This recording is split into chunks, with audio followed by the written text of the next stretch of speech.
जय हिंद, मैं प्रेरणा सिंह और आप देख रहे हैं लाइव टाइम्स का ग्लोबल नेटवर्क। और शुरुआत करते हैं हमारे इस खास बुलेटिन की, जिसका नाम है लाइव अलर्ट। पहली खबर के साथ उत्तर प्रदेश सरकार ने यूपी में अवैध घोषित वक्फ की संपत्ति को लेकर बड़ा फैसला लिया है। योगी सरकार ने उत्तर प्रदेश में अवैध घोषित वक्फ की संपत्ति को जब्त करने का निर्देश जारी किया है। सरकार ने सभी जिलाधिकारी को अभियान चलाकर ऐसे संपत्ति की पहचान कर उसे जब्त करने का निर्देश दिया है। तो ये बड़ा कदम यूपी सरकार की तरफ से। राजस्व विभाग के रिकॉर्ड के अनुसार मात्र 2,963 वक्फ संपत्तियां ही दर्ज हैं। इसके विपरीत वक्फ बोर्ड के रिकॉर्ड में सुन्नी वक्फ बोर्ड का 1,24,355 और शिया वक्फ वर्क बोर्ड की 7,785 संपत्तियां हैं। जिलाधिकारियों द्वारा शासन को उपलब्ध कराई गई रिपोर्ट में मात्र 2,963 वक्फ संपत्तियां भी राजस्व रिकॉर्ड में दर्ज हैं। ऐसे में अन्य संपत्तियों को सरकारी संपत्ति घोषित किया जा सकता है। तो इस वक्त ये जो बड़ी जानकारी है आ रही है, जहां पर यूपी में अवैध वक्फ संपत्ति को जब्त करने की तैयारी में उत्तर प्रदेश सरकार है। एक तरफ जहां राज्यसभा लोकसभा दोनों से जो वक्फ संशोधन बिल है पास हो चुका है, और इसके पास होने के ठीक बाद ये बड़ा फैसला उत्तर प्रदेश सरकार का। ज्यादा जानकारी के साथ हमारे संवाददाता उत्तर प्रदेश से राजीव ओझा जुड़ चुके हैं। राजीव, एक तरफ इस वक्फ संशोधन बिल को लेकर लगातार हमने देखा कि किस तरीके से विरोध किया गया, चाहे हम नमाज की बात कर ले, ईद के वक्त बाजू पर काली पट्टी बांधी गई, लेकिन अब ये जो बिल है वो पास हो चुका है। और उसके बाद उत्तर प्रदेश सरकार का इतना बड़ा फैसला, किस तरीके से इसे देखा जाए और लोगों की क्या राय है इस फैसले पर?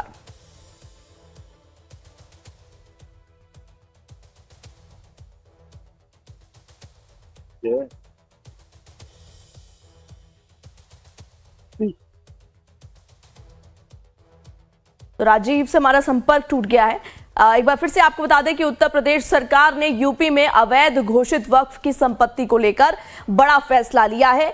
योगी सरकार ने उत्तर प्रदेश में अवैध घोषित वक्फ की संपत्ति को जब्त करने का निर्देश जो है वो जारी कर दिया है। सरकार ने सभी जिला अधिकारी को अभियान चलाकर ऐसे संपत्ति की पहचान कर उसे जब्त करने का निर्देश दिया है। ज्यादा जानकारी के साथ हमारे संवाददाता राजीव एक बार फिर से हमारे साथ जुड़ चुके हैं।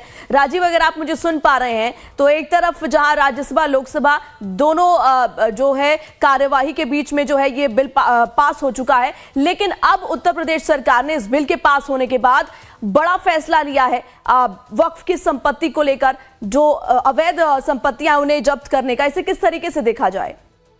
जी देखिए, दोनों में बड़ा अंतर है आंकड़ों में। जो राज्य सरकार के रिकॉर्ड है, जो जिलाधिकारियों से रिपोर्ट मंगाई गई है, उसके अनुसार पूरे प्रदेश में केवल 2963 वक्फ संपत्तियां हैं, जबकि जो दोनों वक्फ बोर्ड हैं, शिया वक्फ बोर्ड और सुन्नी वक्फ बोर्ड, जो उनके पास रिकॉर्ड है उसमें 44 गुना ज्यादा संपत्तियों का रिकॉर्ड है। 44 गुना आपने देखा, बहुत बड़ा अंतर आता है दोनों में। तो जिलाधिकारी को निर्देश दिया गया है कि ऐसी संपत्तियों को जो वक्फ के रूप में दर्ज नहीं है और राजस्व रिकॉर्डों में किसी अन्य मदों में दर्ज है, जैसे ग्राम समाज की जमीन है, उसकी जमीन है, खेती बाड़ी की जमीन है, तालाब की जमीन है, किसी और तरह की उसकी जमीन है, प्रकृति की जमीन है, तो उसको उसके रिकॉर्ड में दर्ज किया जाए, वक्फ से उसको हटा दिया जाए, उसे जब्त कर लिया जाए। जब्त करना मतलब सरकार के जो अपने श्रेणियां होती हैं जमीनों की, उस रिकॉर्ड में उनको दर्ज कर लिया जाएगा। और खासतौर पर जो गाँव में ग्राम समाज होता है, और एक पीलीभीत का आपको किस्सा बताएं, वहां तालाब की जमीन वक्फ में दर्ज है। ये मामला हाईकोर्ट में चल रहा है। ऐसे कई जगह काफी विडंबना देखने को मिलती है। तो उत्तर प्रदेश में योगी सरकार इसे लेकर काफी सख्त है और सीधे निर्देश दिया गया है कि जो भी वक्फ संपत्ति नहीं है, अवैध घोषित की जा चुकी है, उसे सीधे तौर पर सरकारी रिकॉर्ड में दर्ज कर लिया जाए, उसका वक्फ से कोई लेना देना नहीं होगा। बिल्कुल राजीव, और देखिए इस पूरे मुद्दे को लेकर पहले से ही राजनीति हो रही है। एक तरफ बिल पास हो चुका है और बिल पास होने के ठीक अगले दिन ही उत्तर प्रदेश सरकार का इतना बड़ा फैसला, और हमने सुना था कि अखिलेश यादव ने कहा था कि डिफेंस बेच दिया, रेल बेच दिया, उसके बाद वक्फ की बारी है। तो अब विपक्ष जाहिर सी बात है कि उत्तर प्रदेश सरकार के इस फैसले पर भी हमलावर होगा।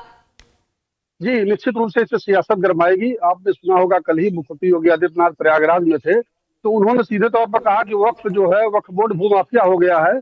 और जब हम महाकुंभ का आयोजन करने जा रहे थे, उसकी तैयारियां हो रही थी, यहाँ जमीन पे काम हो रहा था, तो वक्फ ने इस पर भी दावा कर दिया था कि ये जो महाकुंभ का आयोजन हो रहा है अभी वक्फ की जमीन है। तो एक बड़ी विडंबना तभी सामने आई थी। और अब जब बिल पास हो गया है, तो अब सीधे तौर पर जमीनों को चिन्हित करके जब उन्हें राजस्व रिकॉर्ड में सरकारी संपत्ति घोषित की जाएगी तो विपक्ष को एक बड़ा मौका मिलेगा सरकार पर हमला करने का, और सियासत में एक तरह से ध्रुवीकरण होगा और विपक्ष खुल करके वक्फ के समर्थन में आ ही चुका है।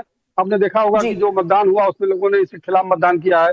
तो अब उत्तर प्रदेश में जो सियासत होगी आने वाले दिनों में वो इसके इर्द गिर्द होगी, क्योंकि राज्य सरकार पहले से मन बना चुकी है और उसको चिन्हित करा के जमीनों को सरकारी रिकॉर्ड में दर्ज करने की तैयारी है। तो अब इस पर आगे निश्चित रूप से दोनों दलों के बीच, खासकर विपक्ष ठीक और है सत्ता राजीव पक्ष के बीच खींचतान और बढ़ेगी। जी जी, इन तमाम जानकारियों के लिए आपका बहुत बहुत शुक्रिया। आगे बढ़ते हैं। महाराष्ट्र के यवतमाल में डिप्टी सीएम एकनाथ